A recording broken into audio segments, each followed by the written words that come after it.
The First War. The war between the Olympians and the Titans. The Titanomachy.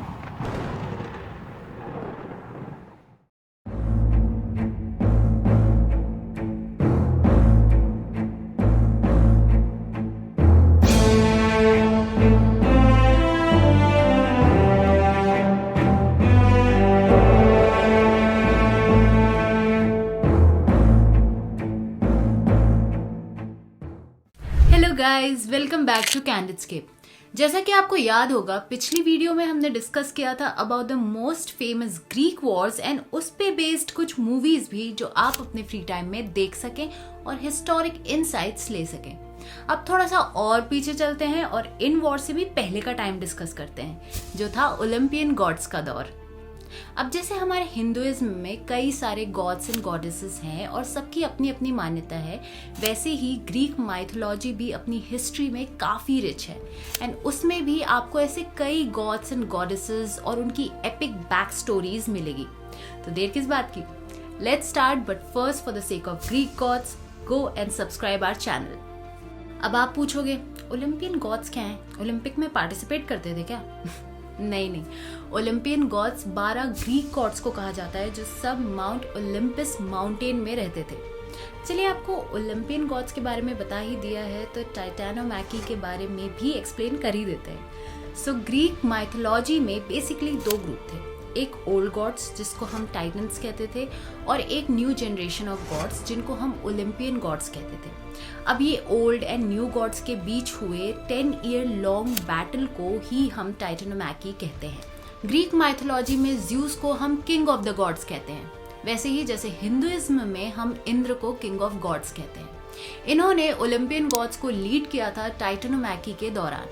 कहते हैं juice के पिताजी क्रोनस इस डर में कि उनके बच्चे उनके सर्वनाश का कारण बनेंगे, उनके पैदा होते ही उन्हें निगल जाते थे। बट ज्यूस उनसे बचने में कामयाब रहा एंड अपने फादर क्रोनस को वॉर में हरा के उनकी गद्दी छीन ली। ज्यूस को हमेशा बिजली से एसोसिएट किया जाता है। ज्यूस माउंट ओलंपस में रहते थे जो ग्रीस का हाईएस्ट माउंटेन है। दूसरा है अथीना। अथीना को गॉडेस ऑफ विजडम के नाम से जाना जाता है, मतलब ज्ञान की देवी। जैसे कि हमारे हिंदुइज्म में सरस्वती माता। अथीना ज्यूस के माथे से पैदा हुई थी, एकदम ग्रोन अप और कवच और औजार के साथ, महाभारत के कर्ण की तरह। अथीना का पोजाइडन के साथ एक कॉन्टेस्ट हुआ था एक्रोपोलिस हिल ऑफ एथेंस में, जहां अथीना ने एथेंस सिटी को एक ऑलिव ट्री गिफ्ट करके एथेंस की प्रोटेक्शन की जिम्मेदारी हासिल करी थी। एक्रोपोलिस हिल के टॉप पे एक पार्थेनन नाम का टेम्पल भी है जो अथीना को डेडिकेटेड है। तीसरा है अपोलो। अपोलो को God of music and prophecy भी कहा जाता है, अगेन सिमिलर टू सरस्वती माता। प्रोफेसी मतलब भविष्यवाणी। अपोलो डेल्फी नामक स्थान से एसोसिएटेड था और एक दिन उसने अपनी प्रोफेसी पावर से थक के डेल्फी में एक इंटेलिजेंट औरत को ऑरेकल के रूप में कन्वर्ट कर दिया, जो उसके बिहाफ पे फ्यूचर भी देख सके और लोगों को सच भी बता सके। अपोलो अपने लव अफेयर्स के लिए भी काफी जाने जाते हैं, जैसे कि डैफ्नी के साथ। डैफ्नी अपोलो से भागते भागते थक गई थी और एंड में उन्होंने अपने पिताजी की मदद मांगी और उनने डैफ्नी को एक लॉरल ट्री में कन्वर्ट कर दिया अपोलो से बचने के लिए। फोर्थ है एफ्रोडाइट। एफ्रोडाइट को goddess of love and beauty कहते हैं, जैसे कि माता पार्वती इन हिंदुइज्म। कहते हैं एफ्रोडाइट समुद्र के झाग से बनी थी। मैंने आपको पिछली वीडियो में ट्रोजन वॉर की कहानी सुनाई थी, जिसमें एफ्रोडाइट ने ट्रॉय के राजा के बेटे पैरिस को प्रॉमिस किया था कि उसको सबसे खूबसूरत औरत का प्यार मिलेगा, जो कि हेलेन थी। अगर आपने वो वीडियो नहीं देखी है तो जाओ जल्दी से जाके देखो, लिंक मैंने डिस्क्रिप्शन में दे दी है। एफ्रोडाइट साइप्रस में पैदा हुई थी एंड आज भी साइप्रस में एफ्रोडाइट को काफी पूजा जाता है। पांचवा है पोजाइडन। पोजाइडन को समुद्र का देवता कहा जाता है इन ग्रीक माइथोलॉजी, जैसे कि वरुणा को कहा जाता है इन हिंदू माइथोलॉजी। इन्होंने अथीना के साथ एथेंस की प्रोटेक्शन के लिए कॉन्टेस्ट भी किया था। पोजाइडन ने ही पहला घोड़ा बनाया था और यही सारे अर्थक्वेक्स और भूकंप के जिम्मेदार भी माने जाते हैं। द इस्मस ऑफ कॉरिंथ नाम की जगह पोजाइडन से एसोसिएटेड है, जो कि बेसिकली एक नैरो सा लैंड ब्रिज है और कनेक्ट करता है पेलोपोनीस को ग्रीस के मेन लैंड से। यहाँ पे इस्मियन गेम्स भी होते हैं पोजाइडन को ऑनर करने के लिए। सिक्स्थ है हियरा। हेरा, जो कि गॉडेस ऑफ मैरिज कही जाती है, प्रॉस्पेरिटी और फैमिली वाले बॉन्ड को रिप्रेजेंट करती हैं। जैसे हिंदू माइथोलॉजी में Lakshmi ji wealth and prosperity को रिप्रेजेंट करती हैं ना, बिल्कुल वैसे ही गॉडेस हेरा का सिंबल लोटस है। और जैसा कि आपने देखा ही होगा, लक्ष्मी जी भी लोटस पे ही विराजमान होती हैं हर पिक्चर में। कहते हैं हेरा ज़्यूस की बहन भी थी और पत्नी भी। एट फर्स्ट हेरा ज़्यूस से शादी करने में बिल्कुल भी इंटरेस्टेड नहीं थी, बट देन ज़्यूस ने अपने आप को एक घायल कोयल में बदल के हेरा को चकमा दिया। हेरा ने कोयल चिड़िया को बचाया एंड देन इवेंचुअली उनकी शादी हो गई ज़्यूस से। 7th है आर्टेमिस। ये ग्रीस के जंगलों में निवास करने वाली एक ऐसी गॉडेस थी जिनको लड़ाकू, पावरफुल, राक्षसों का सर्वनाश करने वाली एक गॉडेस माना जाता है, बिल्कुल हमारी दुर्गा माता जैसे। आर्टेमिस को गॉडेस ऑफ वर्जिनिटी माना जाता है। उन्होंने अपने पिता ज़्यूस से ये वरदान मांगा था कि उनकी वर्जिनिटी हमेशा प्रोटेक्टेड रहे, और जो भी मर्द उनकी इस विश को डिसऑनर करने की कोशिश करता था वो उनको कड़ी से कड़ी सजा देती थी। दो ऐसा भी कहा जाता है कि आर्टेमिस को ओरायन नाम के हंटर से प्यार हो गया था। हाँ, सही नोटिस किया आपने, ओरायन, जिसको आज हम कॉन्स्टलेशन के रूप में जानते हैं। इसकी भी स्टोरी काफी इंटरेस्टिंग है, किसी और वीडियो में इसे भी कवर किया जाएगा। हाँ, बैक टू द स्टोरी। क्योंकि गॉड्स और मॉर्टल्स का प्यार करना बिल्कुल मना था, आर्टेमिस एंड ओरायन की लव स्टोरी की भी कोई हैप्पी एंडिंग नहीं हो पाई। 8th है हर्मीज। हर्मीज ज़्यूस का बेटा रहता है और हर्मीज को एक मैसेंजर के रूप में देखा जाता है। ये एक शक्तिशाली ग्रीक गॉड थे और इनको God of travel and intelligence भी कंसिडर किया जाता था। हर्मीज को चालाक और धोखेबाज माना जाता था। ऑल्सो ये भी कहा गया है कि वो लोगों को हेडीज के पास अंडरग्राउंड में लेके जाता था उनकी मौत के बाद। ऑल्सो चालाक इसलिए क्योंकि वो अपना दिमाग बहुत चलाते थे। एक बार एक कछुए को देख उन्होंने उसका शेल निकाल के उसमें स्ट्रिंग्स अटैच करके उसको वीणा इंस्ट्रूमेंट में कन्वर्ट कर दिया था, जिसको देख के अपोलो बहुत खुश भी हुए थे।